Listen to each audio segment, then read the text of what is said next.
And I just wanted to welcome you all. I know we aren't able to be in person, but I'm actually really excited about that because we're able to have such wonderful readers, and we're also able to welcome so many of you into our nest. So I just wanted to, oh, this is Mimi, our mascot. She comes to all of our events, and when we go to conferences and exciting things, we always have Mimi. She says hello. So on that note, we are a literary journal and reading series that's really focused on finding a place for joy and experimentation and trying to see art as something that can be beautiful and not always happy, but at least searching for truth and meaning. That's what's important to us as an organization. And I'm just so thrilled to welcome you to tonight. We just opened our Flash contest this Monday. It's running through the summer. It's going to be judged by Kylie Reed, and I'm just so excited. We've been waiting for months to announce this, so it's really exciting. And we just, please submit your best, and please find us online, and we would love to have you join our nest. So with that, I'm going to introduce Jordan Castle. Thank you. This is very exciting. This is my first time hosting anything Pigeon Pages. So it is a great honor. I have Allison's shoes to fill, which is exciting. So thank you all for being here in the first place. My role at Pigeon Pages is sort of constantly morphing in this beautiful way because it is such an inclusive nest of people to begin with. So my baby more recently has been our series. It's a quarantine-inspired series of visual art and written pieces, usually on the shorter side. And they're collections mostly written from people in our own nest, visual artists that we admire. And it's been a time of reflection. Quarantine has taken so many different shapes for so many different people.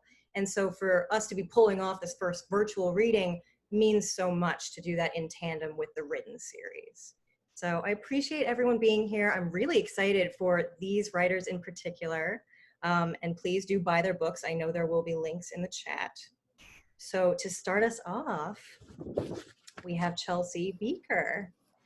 Chelsea Bieker is the author of the novel GODSHOT and the forthcoming story collection COWBOYS and Angels in 2022.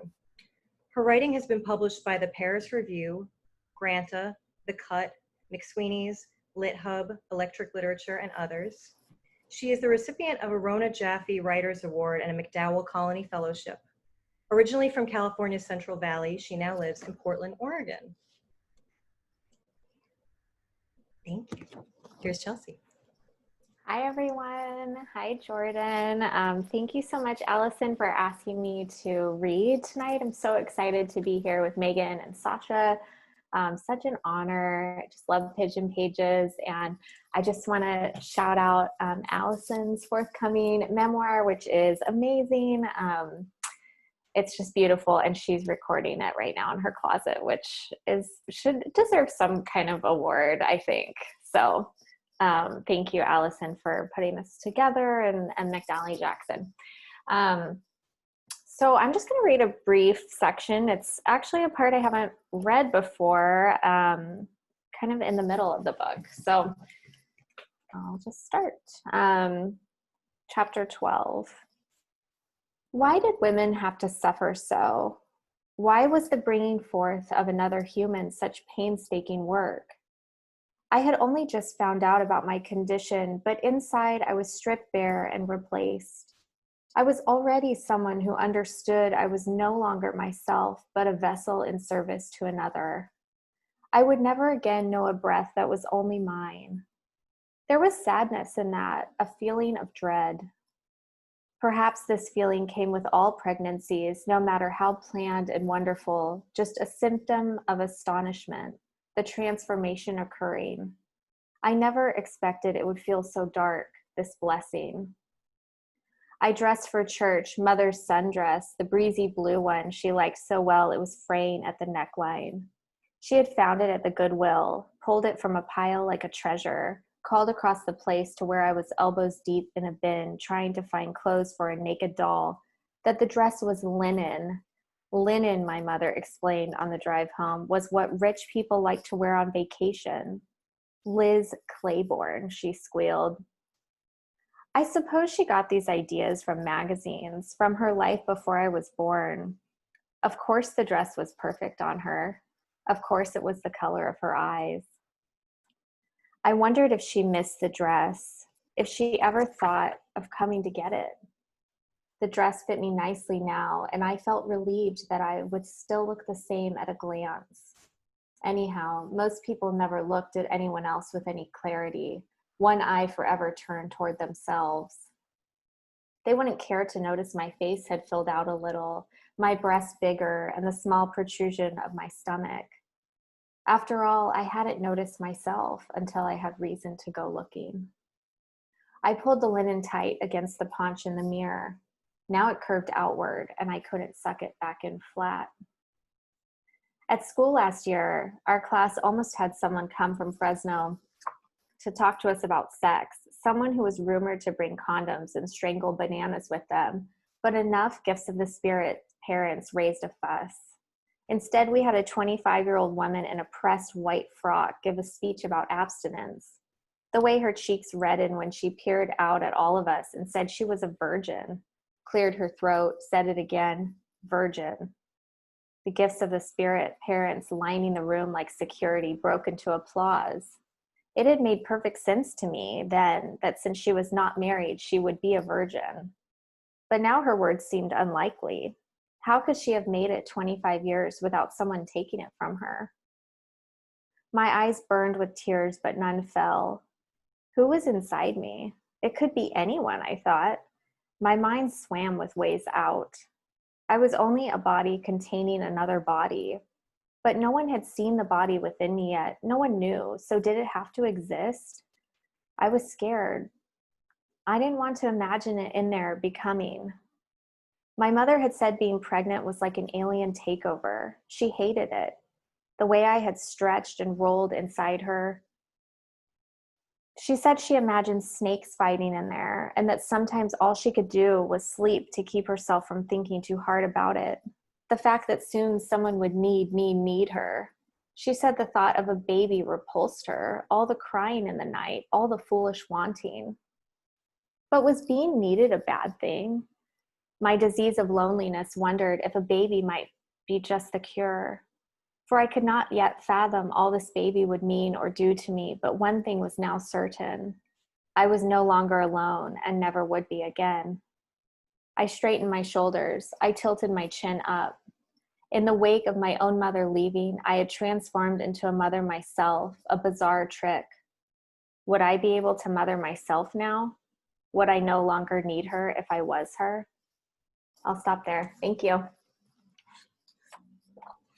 Thank you. That was so beautiful. Liz Claiborne gets me right in the feeling every time. That was wonderful. I did forget to mention, because this is on the newer side for us, we will have a moderated Q&A following this. So anything you hear, think about careful questions you want to ask after these readings. So thank you. Up next, we have Sasha Debevec-McKenney, who received her MFA in poetry from New York University, where she was the 2018 Rona Jaffe Graduate Fellow. In the fall, she will be the 2020-2021 J.C. and Ruth Halls Poetry Fellow at the University of Wisconsin Institute for Creative Writing. She minored in American Studies at Beloit College. Her poems have appeared in the Yale Review, Nashville Review, Peach Mag, and elsewhere. She was born in Hartford, Connecticut. And I believe you will get some links to read her work in the chat as well. So please enjoy Sasha. Hi. I always feel like I have to take a deep breath. So I'm Sasha. I study presidents. All presidents are bad, which I thought we all knew, but apparently not. So this poem is called And Who Would You Prefer Told the Story? And who would you prefer told the story? I swear I work so hard not to feel anything. Fires surround the Reagan Library anyways. Last spring, a crew of 500 goats put their heads down and ate and ate and ate and ate the fire line, the ring, the fire line the fire is pushing against now. Another person sends me the article, Ronald Reagan Library evacuated. Like, didn't you just go here? Like, am I responsible? Probably. I walked through the museum and stood right in front of everyone trying to see. I wasn't followed, but I was perhaps a problem. I chose not to respond to everyone who sent me the article this August. Reagan called Africans monkeys in call with Nixon tape reveals. Like, didn't you just go here? So I'm responsible. I've been getting phone calls from my own phone number and I refuse to pick up. I get high, I get distracted, but at least I'm not as oblivious as the lifelong Reagan biographer quoted as saying, I never found an instance where I felt Reagan was racist. I'll be honest, my admission cost $22, and where did that money go? Every step through the museum was like, am I doing something wrong? Another step, how about now? And now, and it hasn't stopped. In the corner of a party this summer where 3 strings of fairy lights met behind us in a hazardous tangle, a very drunk girl held me by the shoulders and said, you are the most nervous person I've ever met. Your anxiety is a furnace. Stand in it as long as you can. Then she was drunk again and gone. Another person sends me the article, racist fire, racist fire. Like, I have my own smoking problem to deal with. In line at the gift shop, a boy so obviously burning off his boyhood said to his mother, thank you for buying me this Ronald Reagan blanket, Mother. I'll use it every time I need to bring a blanket somewhere. I thought, oh, what a fucking virgin. Then I got sad. Like, I couldn't even think of anywhere to bring a blanket. Okay. This is my second poem. This poem is called, because I love doing long, annoying titles. This poem is called, I feel like if I'm not writing political poems, I'm wasting my time. So I made this container for myself in which not to be political. The first thing I thought this morning was, mayonnaise would be a good name for a dog. I could scream, mayonnaise, mayonnaise, mayonnaise, into the dark of my backyard. Whenever anybody in my life travels anywhere, the only thing I ask them is, what was the best thing you ate? Tobias has a clawed keychain on his keys that reminds him of these French fries he ate in Amsterdam. On Saturday, he dumped a bag of individually wrapped chocolates onto my bed, and not thinking, we laid down and crushed all 10 pieces repeatedly. Then we shared a melted, flat Ferrero Rocher. Outside my apartment, someone set a tin of breadcrumbs and rocks, the breadcrumbs to eat and the rocks to hold down the tin. Windsor, Connecticut was one of a handful of towns in the country where, in the 2000 census, median income for Black households was larger than white households, and I was a girl. Every time it rains, I remember earthworms exist.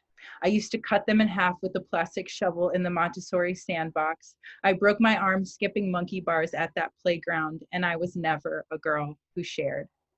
On my walk home, I was wearing the knit sweater with the purple whales, and I was too warm. A woman screamed, your hair, your sweater, a texture paradise. Someone told me they're calling the other Sasha at work White Sasha. My fingers pruned in the second I stepped in the shower, and it scared me. All my other fears are political. I was never a girl. Colleen called. I'm in town. My dad had the best possible heart attack. He walked over to the trainer, sat down, and said, I'm having a heart attack. When I get my hair braided, I get to miss my grandmother and be in physical pain at the same time.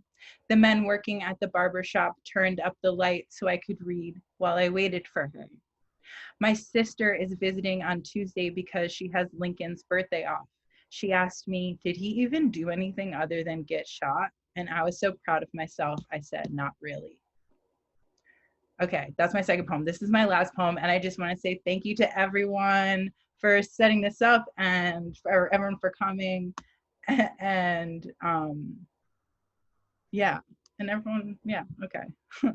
This poem is, I think about like how I think everything's a sign, which I think all poets have this disease, whatever. Anyways, and also I read like a bunch of novels one week and I was like, it's easy. Okay, so this is called Short Story. I saw the third egg there, split open, pink, plastic, half drowning in mud, and thought for a second about saving it, but instead I stared directly into the sun, which is what I had been on my way to do.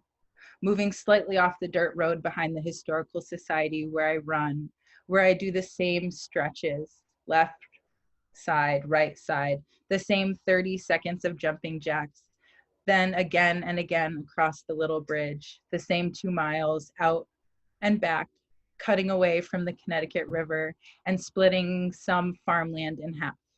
Blue van left, white truck right. Blue van smokes, moves through his rows. I want a cigarette. Just do it implies like, don't think about it.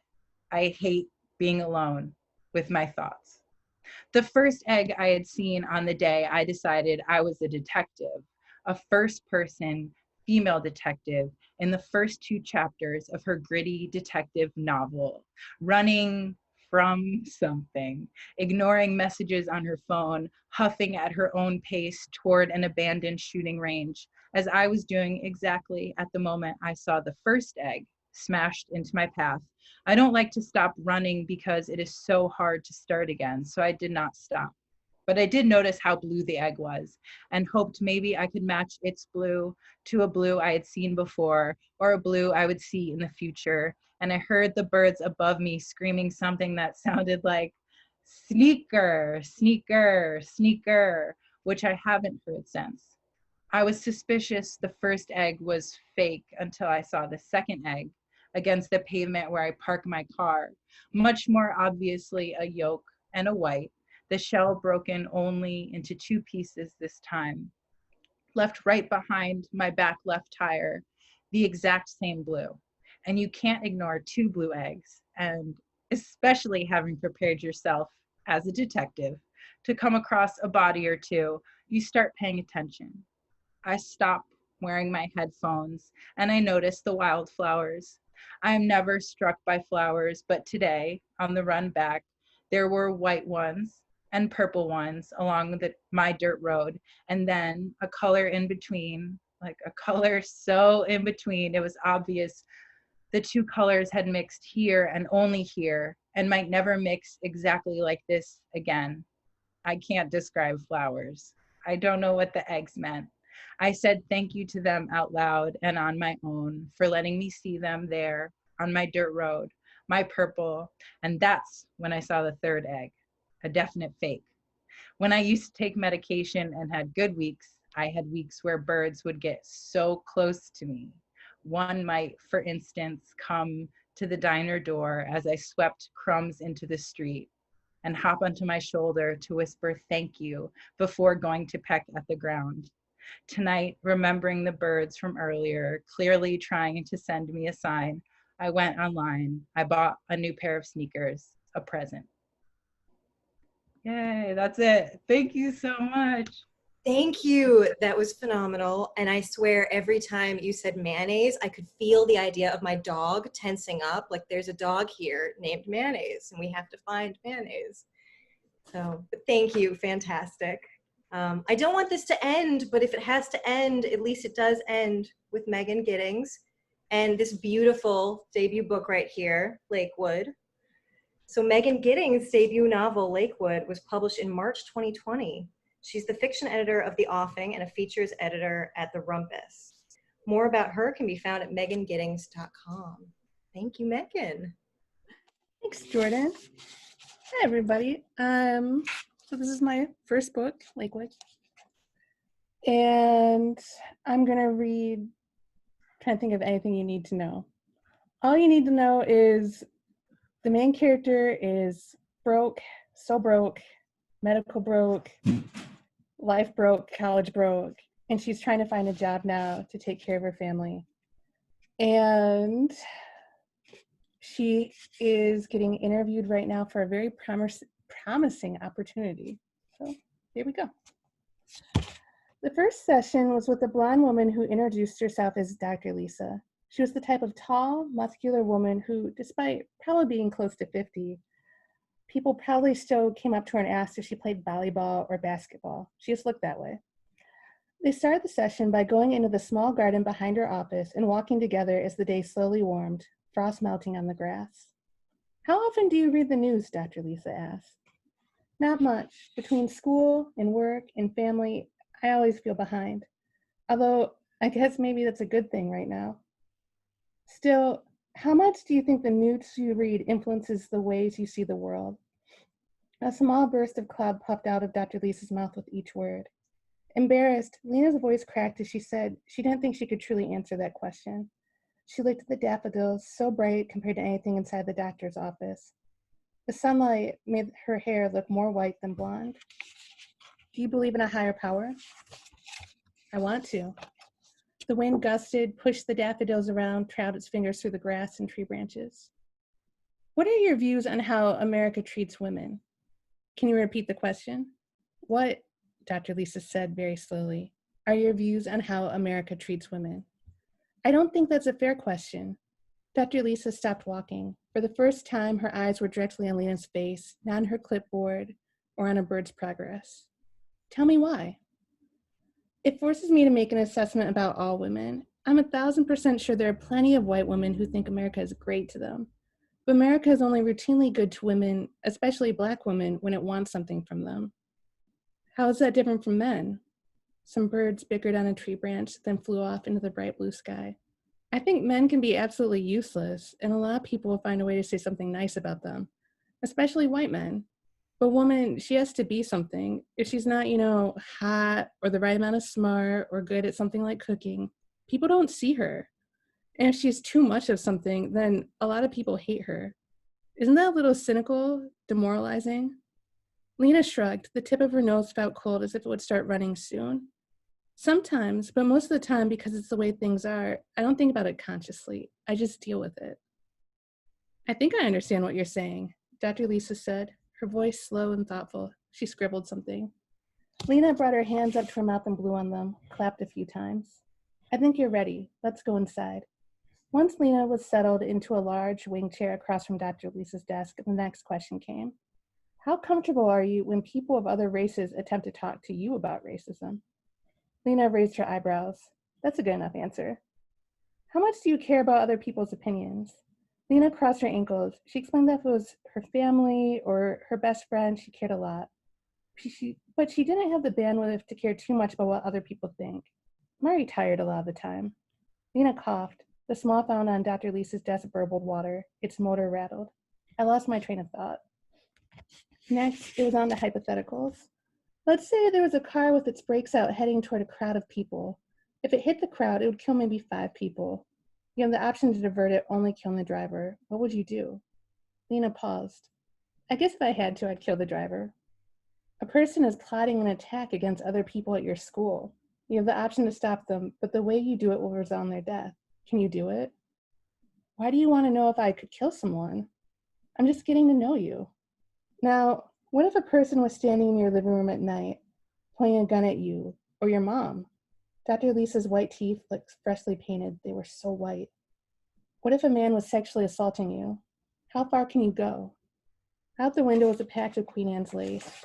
A bee buzzed over it. Lena had no idea if she could ask to take a break. Dr. Lisa leaned back in her seat and adjusted the blinds. Do you need me to repeat the question? Thanks. The light was making my eyes hurt. Lena's lying voice always came out an octave higher. Lena, it's important that you answer every question as honestly as you possibly can. I guess deep down, I think I could do a lot to make sure other people survived. But I think everyone wants to think of themselves as a potential hero. And I think I'm avoiding answering the questions because the idea of being in a situation where I have to hurt someone, it mostly makes me feel sick. Lena looked down at her hands. There was a patch of dry skin near her left thumb. Thank you. The doctor took a sip of water, another. Then she cleared her throat. let's say you found out that aliens are real during these studies, but you've given your word and signed a binding contract. What do you think could get you to break that promise? I guess, I don't know. Maybe if the aliens were going to kill all of us. Dr. Lisa underlined something. Lena rubbed her nose and pushed some of her hair back. Do you trust white people? Lena took a long sip of water before answering the question. And I'm just going to stop there. That feels like the perfect stopping place. I love it. Thank you so much for that. I think these were beautiful and interesting readings, so I appreciate it from all of you. And I think we can move into the moderated Q&A. So obviously, you know, people are welcome to put questions in the chat, and I think I will start us off with one I'm particularly interested in, given the time that we're in right now with these two debut books. So Megan and Chelsea, I'm wondering if you could speak to your experience of releasing a book during the pandemic, you know, and if there not just specific challenges, but if there have been specific opportunities as well, given that things are virtual right now, in promoting the book, in being with people reading the book, if you just want to speak to that.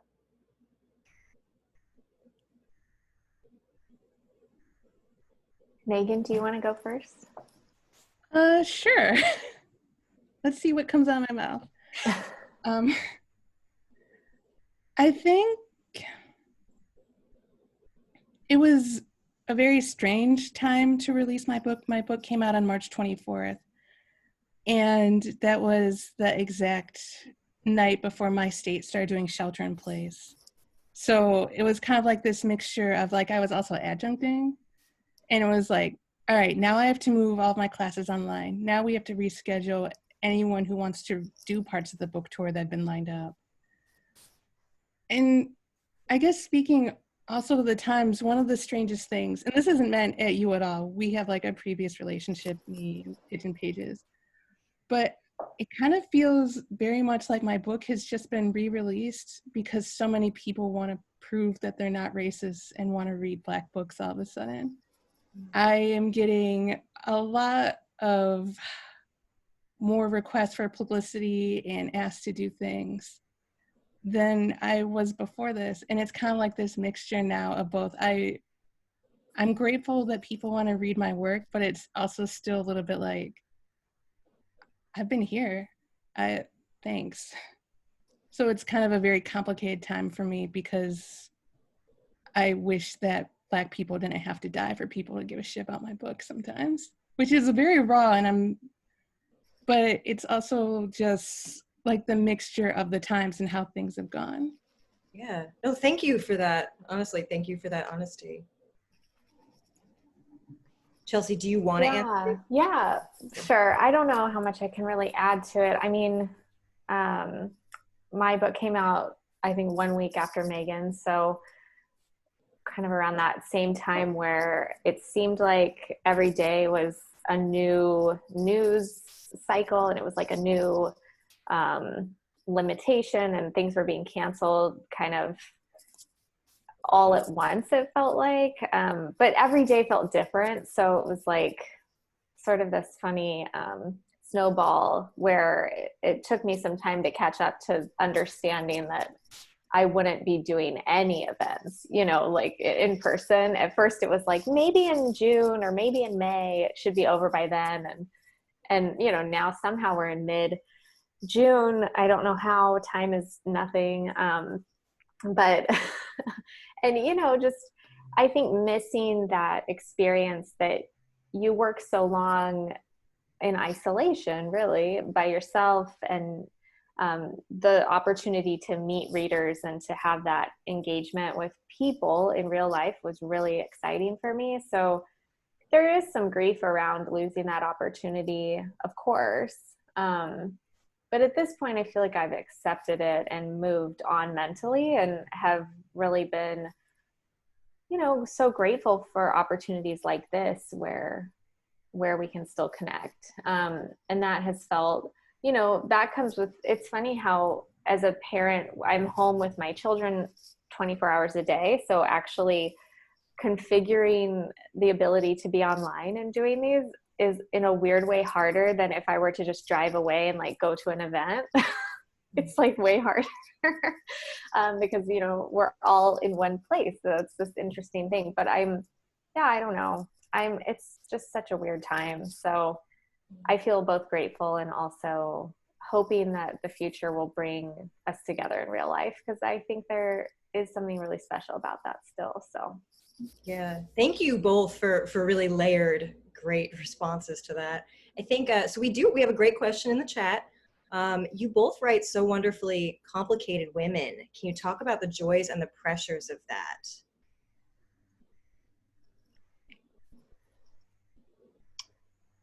do you want to? You can go first this time. Okay. Complicated women. Is there any other kind of woman? I mean, I don't know. I felt like for the women in my book, it was interesting. I got a question at a different event. Someone asked why there wasn't any redeemable male characters in my book. And for some reason that feels connected a little bit, where it was my intention to show in a really honest and plain way the ways that women endure oppression and domestic violence and abuse, in a way that I wanted the characters to remain in charge of that narrative and to not lose their autonomy in that, but also not back away from the realities of that violence. And so I didn't feel in some way that there needed to be this redeemable male presence in the book. And along with that, I wanted the women to be these full characters that were flawed and also surviving. I think my book is a lot about survival and what happens to the traumatized body and how we continue moving from those places that are so desperate, but yet, you know, especially in the idea of like mothering, like you still have to mother that morning, like you still have to get up and do that thing anyway. And so I guess I was interested in the ways that that generational trauma worked. And I think, yeah, I think especially the mother in my book is an alcoholic, or, you know, I actually don't love that label, but I'll use it here just for lack of a better label.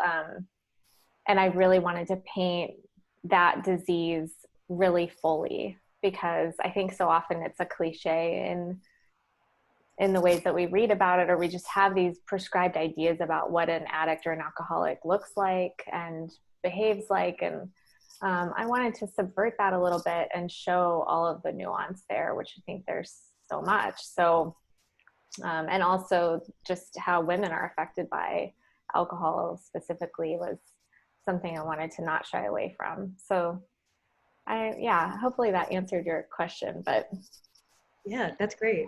Thanks. Megan, did you want to answer it? I don't know if my answer would be that much different from Chelsea's in terms of, I think if any woman on the page is uncomplicated, then it might be a failure of the writing. I think women are so underrated still. Isn't it just, it's wild to me. I was thinking about how many movies and TV shows I've watched where the woman basically is just like, I miss you, and sits at home. Yeah. And it seems still like the only place that you can go to be with a woman who feels real or alive and gives you some sort of solace that women are being seen, it's literature. It's almost always you can go and just be with a woman who you, even if you don't want to be friends with her, you want to gossip about her. You want to be interested in her. So it was kind of just like the biggest pleasure for me of writing is thinking about women and all of their messiness and complexity and their friendships and their just familiar relationships. I love writing about women, especially Black women. I love that. This is good because the next question I think was stolen directly from my brain. So thank you for this being asked. Curious what books, poems, etc. have each of you found yourself turning to recently? And I'd actually foray this into like a second question if I can, because I was curious, you know, there are so many questions of identity and ownership in both books, you know, whether it's what science does to Black bodies or mothering oneself and not being mothered. So, you know, whether it's what you've been reading for pleasure or for research purposes, very curious what's getting you through now or what got you to your books. Can Sasha also answer this too? Because I want her list of what poems she's reading.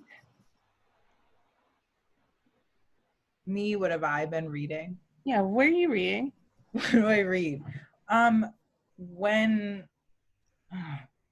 all of this happened and our lives got thrown into absolute chaos, I was like, I never want to read another poem again. Poetry's stupid. There's no point. Don't care about it. And then that was like a month and a half. And then I read this poem by Marie Howe called The Last Time, which is just the best poem ever. If you haven't read it, it's very easily accessible on the internet. That poem was the first poem I was able to read. Lucille Clifton, Always, Forever. But, you know, like reading has been hard. I don't want to read. I want to turn my brain completely off. Right? I don't know. Yeah, I've been watching a lot of The Real World Road Rules Challenge. It's important. Good. I've been watching a lot of K-dramas. I watched all of Crash Landing on You. I'm watching. Yes. We have to talk about this after the fact. Yeah. Yes. I'm watching the Memories of Alhambra, which is essentially a video game is evil. And also there's a love story, and also it's in Spain. And also the guns in the game are real. I can't stop watching it though. I can't stop. And I've also been slowly reading, like my friend Alana Massad's new book came out, and I've been slowly reading her book, but mostly K-dramas. Yeah, I have a little book of poetry that I've been loving. I don't know if people have read this. My Baby's First Birthday by Jenny Zhang. We both have it. Yes. It's so good. It just feels, I've been doing what I've been calling rage journaling a lot, which journaling was like a practice I feel like I had abandoned after I had kids because it just felt, I don't know why, it felt hard. It was like my daughter would just like take my journals and they'd be gone, or she'd rip them up or take them to preschool. It was like not really a safe space anymore. But I've started journaling again. It feels really good. And something about these poems just, I don't know, I just feel so much emotion in them. And the anger is just right there on the page. I've been thinking so much about anger and the ways that I think, especially as women, we're just taught to really suppress it. But the fact that it actually doesn't go anywhere, it's still like living in my body and it's going to find a way out. And it might show up in all these different weird ways. And so I feel like during this quarantine, I've been really intentionally trying to empty some anger. And I don't know, these poems just feel like they're vibrating on this energy of so much truth to me. And so I'm loving them. And I just got this book, which I feel like I'm not alone in this book. I'm so excited to read this by Britt Bennett, and I love The Mothers. That was actually a book that I read while I was writing GODSHOT that felt really important to that process. And yeah, the other book that I've been revisiting that I read while I wrote my novel was A Life's Work by Rachel Cusk. It's this really, I don't know if anyone's read that. It came out a while back, but it's got, I think the American version is this like really unappetizing cover of like a carriage and like a little rattle, and it's totally the wrong cover for what is inside of that book, which is just complete truth about the experience of birthing and being a mother. And it's really gorgeous. And I would encourage anyone to read that. I love that book. So I've been rereading that and kind of revisiting things again sporadically. And then, yeah, I don't know. Just, I read The Knockout Queen by Ruthie Thorpe. It was really, really good. And yeah. That's great. And I don't know if anyone notices in the chat, you can get all of these books in real time from McNally Jackson, conveniently enough. So be sure to check that out. This next one, we have a Sasha specific question for the poet among us now. Sasha, do you feel that your poetry writing process has changed at all since you were a younger person?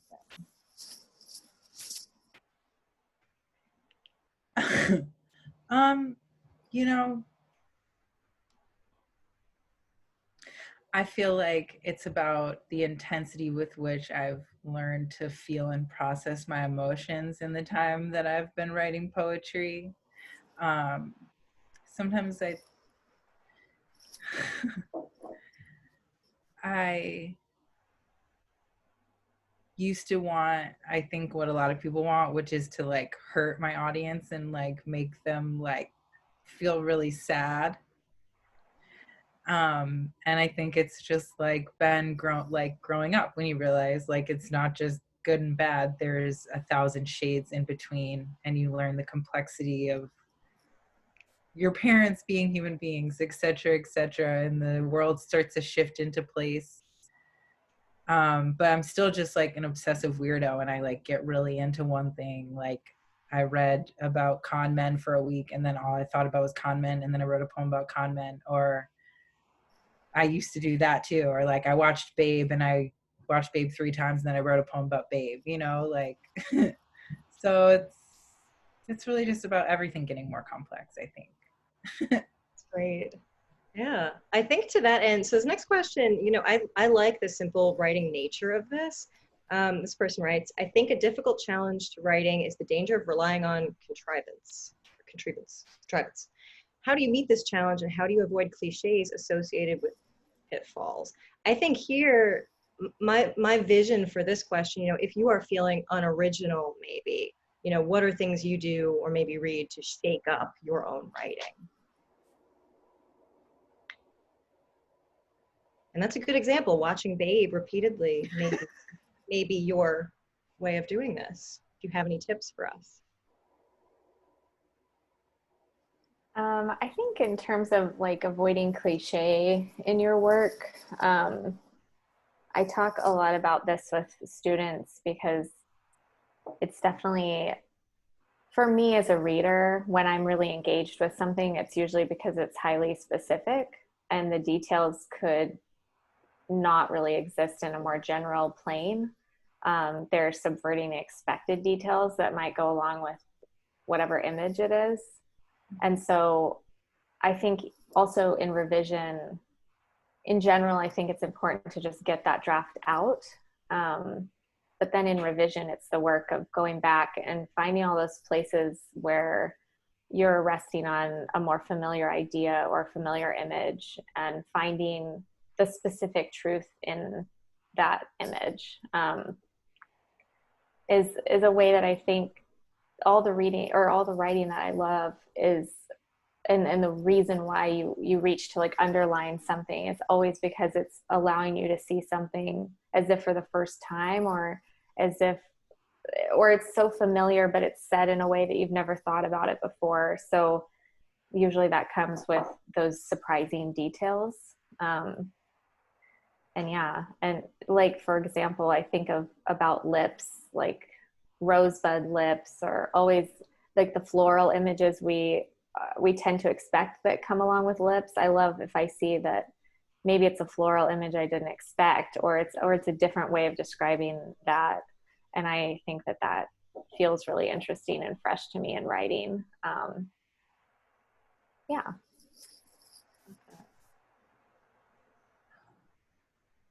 One thing I've done teaching is most of the time where I think people fall into cliche it's either describing emotions or describing like their day-to-day life, because I think it's really easy to say, I went to work, I felt sad.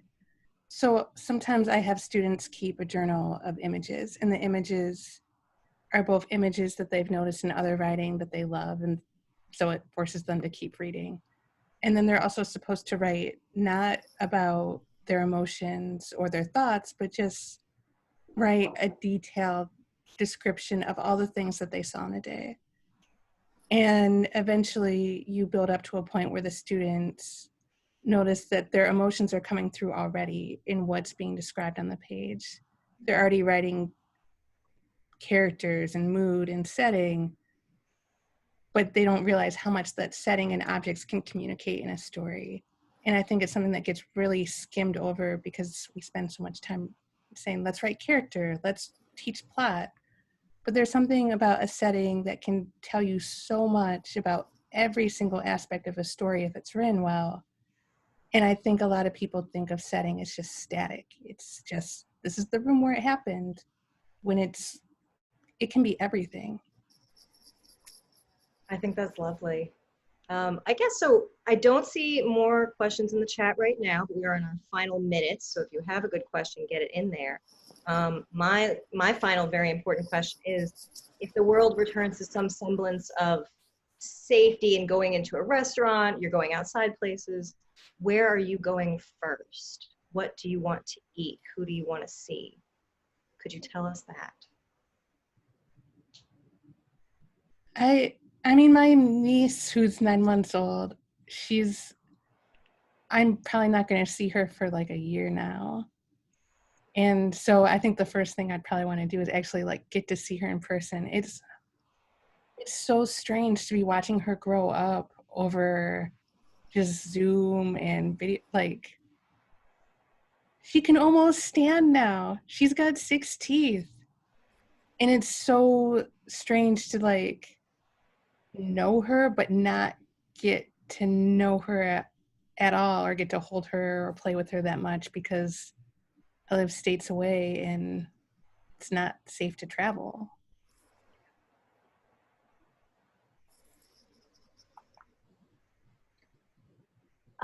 For me, a lot of things sprang to mind, but one of the main ones I think is going to Powell's Books here in Portland and letting my kids sit at that little table they have there and read, and go to the library with them, because that's been just a huge void. And just taking them to those spaces is always such an important part of our day, and allows us to engage with the community in this daily way that we just don't have now. And I just feel the effect of that so deeply. So yeah, I think spaces with books. That's great. Sasha, do you have an answer for this one? Yeah. No. Yeah, I guess I just don't, I would love to just not be involuntary celibate anymore.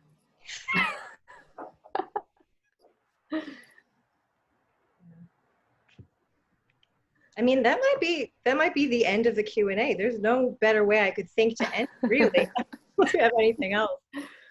This has been phenomenal, and I would be mad at myself if I didn't remind people. So this, our first virtual reading, which I think was hugely successful. I appreciate our readers for doing such a beautiful job. For everybody who came tonight, please buy the books. There are links. They're beautiful. We got them. But also our series, The Long Pause, we publish something new every Thursday, so please look forward to that. We will have more virtual readings coming up, and our flash fiction contest is on right now.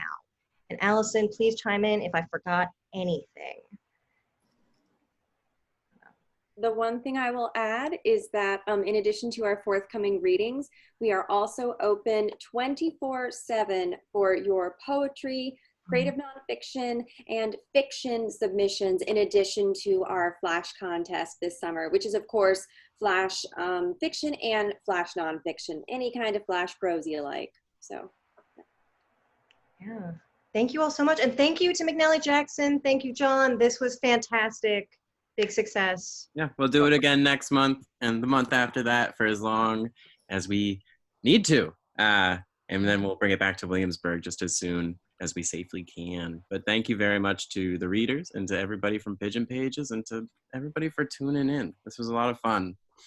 Be well, be safe, and have a wonderful night. Thank you,